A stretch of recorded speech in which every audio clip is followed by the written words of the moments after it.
Her oturup kalktığınızda dizlerinizden ses mi geliyor? Peki bu sesler zararlı mı ya da egzersizlerle azaltılabilir mi? Bugün bu videomda size bu soruların yanıtlarını vermek istiyorum. Benim en sık aldığım sorulardan bir tanesi de dizlerden gelen bu seslerin zararlı olup olmadığına yönelik. Dolayısıyla bu videomda gelin hem size zararlı olup olmadığından bahsedeyim hem de yapabileceğiniz 3 etkili egzersiz örnekleyerek videomuza devam edelim. Ama videoma giriş yapmadan önce eğer beni daha fazla desteklemek isterseniz Instagram adresimi buraya bırakıyorum. Instagram'dan beni takip edebilir ya da aşağıdan ücretsiz bir şekilde YouTube kanalıma abone olabilirsiniz. Benimle birlikte başlayan, benimle birlikte biten egzersiz serilerinden de keyif alıyorsanız aktifizyo.com üzerindeki egzersiz programlarını inceleyebilir. Dilerseniz diz kireçlenmesi, kemik erimesi, bel, boyun fıtığı gibi egzersiz programlarını edinebilirsiniz. Şimdi hazırsanız öncelikle zararlı mı değil mi sorusunu kafanızdan bir yok ederek devam edelim. Videonun başında söylemek istiyorum ki dizlerinizden gelen sesler eğer ağrı eşlik etmiyorsa bilimsel açıdan zararsız grubunda olabilir. Dolayısıyla dizlerinizden gelen sesleri kafanıza takıp egzersizden uzak bir yaşam sürüyorsanız lütfen bu konuda birazcık daha dikkatli davranın. Çünkü aslında egzersiz yapmamak dizlerinizden gelen bu sesleri artırabilir. Eklemden gelen bu çıtırtı, kıtırtılar kasların kuvvetlenmesiyle birlikte azalabilir ve bu kuvvetle birlikte de günlük yaşam fonksiyonelliğiniz artabilir. Unutmayın, ağrının eşlik etmemesi sizin egzersizlere mutlaka devam etmeniz anlamına geliyor. Dolayısıyla bu videomda da bu sesleri azaltmanıza yönelik 3 etkili egzersiz paylaşacağım.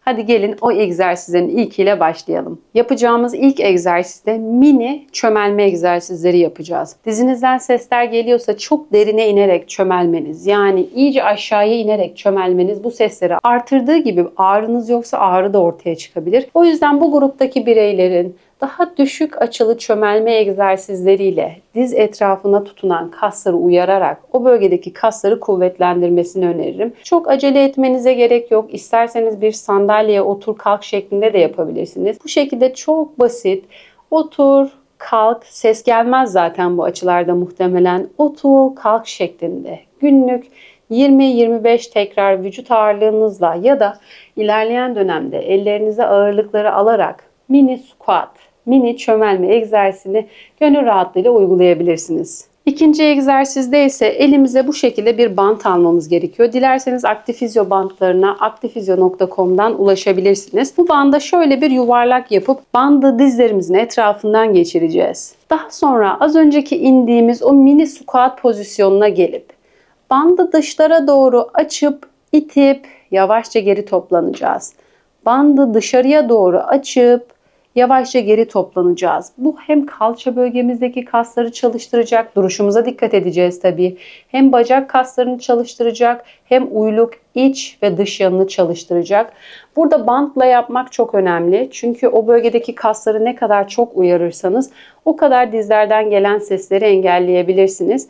Yine bu egzersizi de 15-20 defa yapmanızı öneririm. Dayanabilmeniz lazım.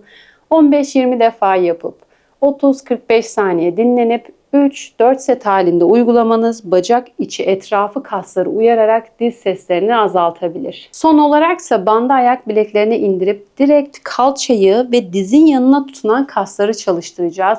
Dik durduğumuz pozisyonda bacağımızı sola, sol bacak için 10-12 tekrar açmaya çalışıp bandın direnciyle karşılaşıp yavaşça döneceğiz.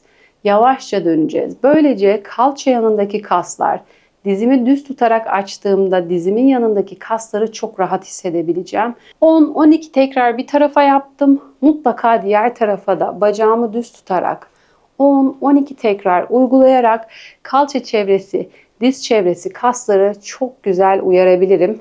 Aynı zamanda duruşuma dikkat ederek de gövde kaslarımı da uyaracağım.